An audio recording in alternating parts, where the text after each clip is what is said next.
Olá! Se você tem assistido às videoaulas na sequência, deve estar percebendo que gradativamente vai ocorrendo uma evolução no modo de como utilizar as variáveis compostas heterogêneas.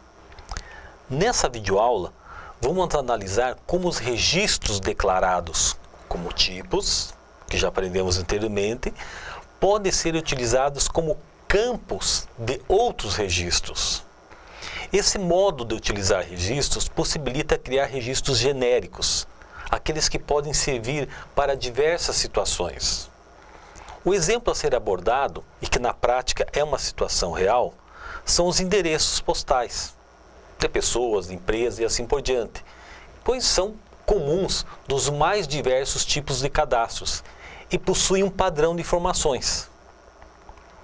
Ainda utilizando o mesmo exemplo de cadastro de alunos, vamos ver como os dados do endereço do aluno podem ser sintetizados em um campo do tipo registro. Observe no próximo slide, de forma prática, como isso pode ser feito. Então vejam aqui.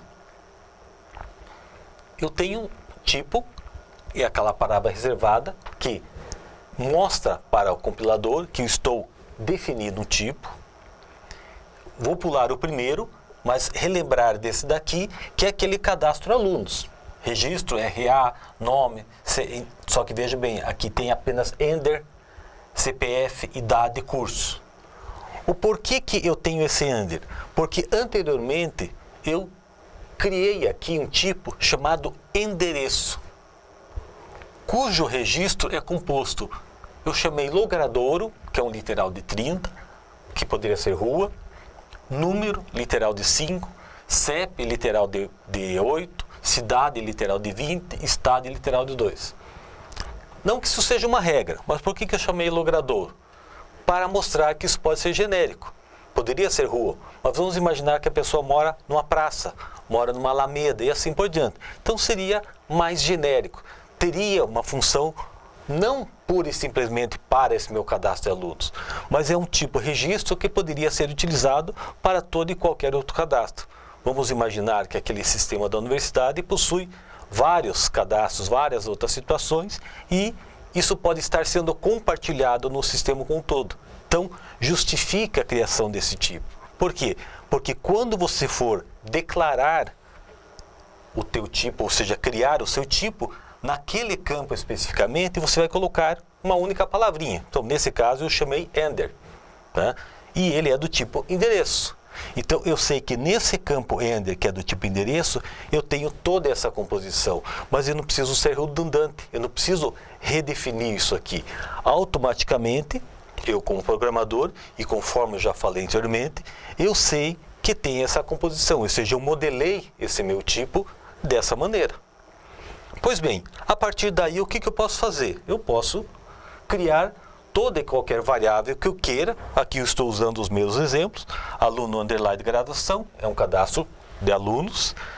Aluno pós-graduação é um cadastro de alunos que, dentro de cada um desses, eu tenho essas duas estruturas. Uma amarrada à outra, ou seja, uma alinhada à outra.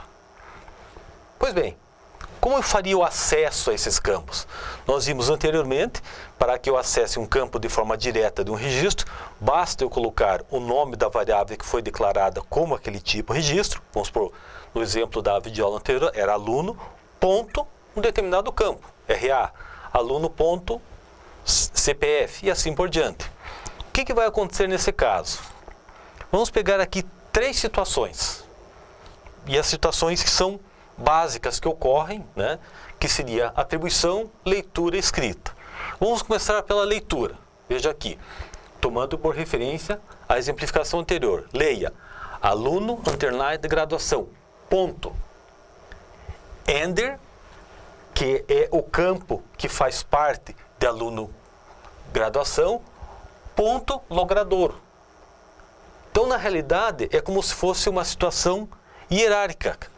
Eu tenho aluno graduação, que tem Ender, que tem logradouro, que poderia ser aluno graduação, que tem Ender e tem CEP, e assim por diante. Então, na realidade, novamente, é uma situação relativamente simples.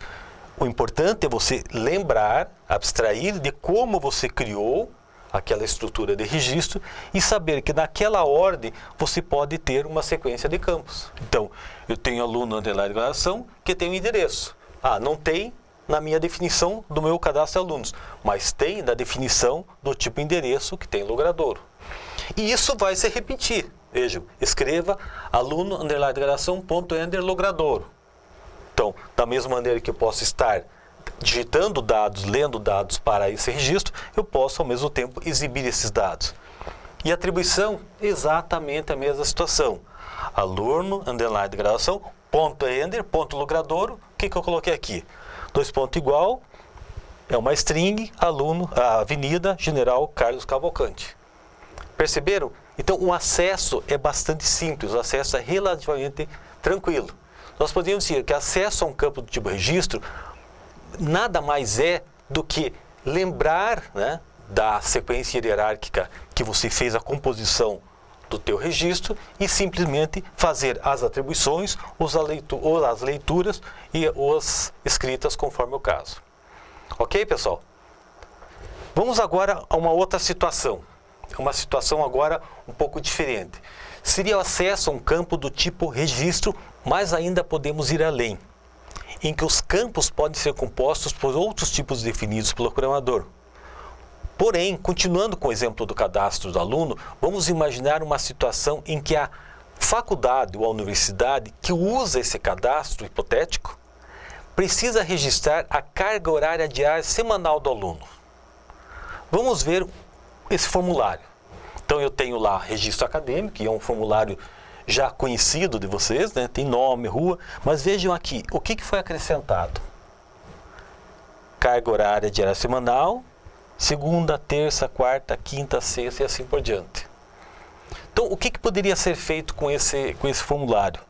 Nós poderíamos, a princípio, simplesmente criar 1, 2, 3, 4, 5, 6 campos, um para cada dia da semana e automaticamente poderia ser usado de forma bem tranquila.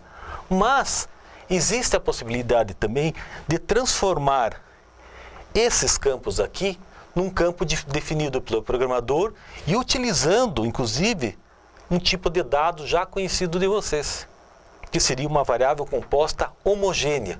Ou seja, aqui nós vamos integrar essas duas variáveis. Nós vamos, dentro de uma variável composta homogênea, nós vamos criar uma variável composta heterogênea, para que nós possamos solucionar essa situação de uma forma, vamos chamar assim, mais elegante. Né? Sem dúvida, resolveria o problema, mas deixaria o registro mais extenso se nós fizéssemos campo a campo. Agora vamos ver no próximo slide como essa situação pode ser declarada, como isso pode ser transformado em código e um código genérico. Então vejam aqui, tipo, voltou aquela palavrinha chave, né, onde eu estou declarando, definindo que estou criando um tipo. E se fosse Pascal, seria type. Eu chamei dia semana, dias underline semana. O que ele é? Um conjunto de 6 posições do tipo inteiro. Lembrando, o que é conjunto? É um vetor, é uma variável composta homogênea. De tipo inteiro, porque no meu caso, vamos imaginar que essa carga horária semanal é representada com números inteiros. Por que 6? Porque são 6 dias da semana. Então, essa declaração aqui, essa criação desse tipo, ela passa a ser genérica. Porque, imaginando que isso pode ser utilizado em várias situações, então o que ocorreria? Simplesmente, eu poderia usar esse tipo definido em outros cadastros. Vamos remeter agora ao nosso cadastro alunos. Novamente, imaginando que estou recriando meu tipo cadastro de alunos, eu tenho lá o RA e assim por diante, o endereço, e lá no finalzinho agora eu tenho, ó, carga, underline, horária, o que é? Dias da semana. Então, esse tipo de dias da semana remete a esse vetor. Então, naturalmente, quando eu faço essa criação aqui desse tipo cadastro de alunos, junto com dias da semana, eu estou criando o quê? Um campo, cujo campo é composto por um vetor de 6 posições. Então perceberam que isso passa a ser sintético, mas você, como programador, deve lembrar como isso funciona. Como que isso pode ser manipulado? Como que isso pode ser trabalhado? Da mesma maneira que nós trabalhávamos com vetores anteriormente, por meio dos índices. Os índices devem ser gerenciados para que cada índice aponte para uma posição. Nesse caso aqui, como são 6 índices, eu estou usando como dias da semana, então eu abstraio que meu índice 1 é segunda-feira, meu índice 2 é terça-feira, quarta-feira, até o índice 6, que é sábado. Então, eu posso criar, inclusive, na manipulação, um parapasso ou outra estrutura de repetição. Como que eu faço a leitura daí? Da mesma maneira que foi feito anteriormente. Eu, partindo do princípio que eu declarei uma variável chamada aluno e é um cadastro de alunos, e eu sei que dentro dela eu tenho um campo que é carga horária e é do tipo dias da semana, eu simplesmente trabalho com os índices. Quando for índice 1, eu estou lendo a segunda-feira. Quando índice 2, terça-feira e assim por diante. A mesma coisa para a escrita. Ou seja, olhem, aluno, ponto, carga horária, índice I. Então, estou mostrando cada um deles, né, conforme a composição. Atribuição, da mesma forma, aluno, ponto, carga horária. Por exemplo, aqui eu estou fixando, estou dizendo que especificamente um determinado índice 4 é a carga horária de 68 horas. Então, perceberam que em todos os casos, o que é necessário? É necessário você lembrar de tudo isso, ou seja, lembrar dessa estrutura que você criou. Por isso que eu falei, né, que é necessário, inclusive em alguns casos, fazer anotações para que você efetivamente lembre, né, de como aquela estrutura foi criada. Mas a sintaxe, a maneira com que você manuseia, sempre é igual. Primeiro, a primeira variável foi declarada, ponto, um determinado campo. Se esse campo tem, no caso, um tipo definido por um programador, ponto, o outro campo e assim sucessivamente. Não existe, na realidade, um limite. O limite é basicamente a compressão. É a forma com que você consegue manusear e entender todo o processo que for criado. Ó, pessoal, mesmo sendo redundante, tanto aqui, né, nessas videoaulas, como no próprio livro, sempre repito, é de extrema importância praticar, ou seja, praticar é essencial. Algoritmos de programação de computadores se aprende efetivamente treinando, mesmo que incorra em erros. Mas, muitas vezes, nos próprios erros você acaba aprendendo, você acaba corrigindo o erro e fixando aonde você errou, e com isso você passa a entender melhor o problema e passa a aprender. Por isso eu peço a vocês, resolvam todas as atividades. Se tiverem dúvidas, solicitem ajuda tanto a mim como aos tutores. Estamos para tirar as dúvidas. Mas é fundamental que primeiro tentem resolver. A dúvida tem que surgir com o que você estiver tentando. Aí sim você efetivamente vai estar aprendendo. Então é isso, pessoal. Até a próxima aula.